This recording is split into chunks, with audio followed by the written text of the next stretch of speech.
Did you know two college students once killed a child just to see if they could get away with it? In 1924, Nathan Leopold and Richard Loeb were rich students at the University of Chicago. They thought they were smarter than everyone else. They believed they were so special that rules didn't apply to them. The two lovers spent months planning what they called the perfect crime.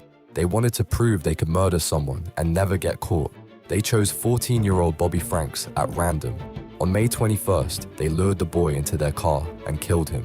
Then they dumped his body and sent ransom notes to his family, demanding money they didn't even need. But their perfect plan had one tiny flaw. Leopold dropped his glasses near the body.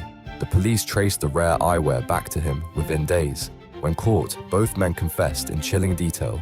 They showed no guilt or sadness. To them, Bobby was just a test subject in their twisted experiment.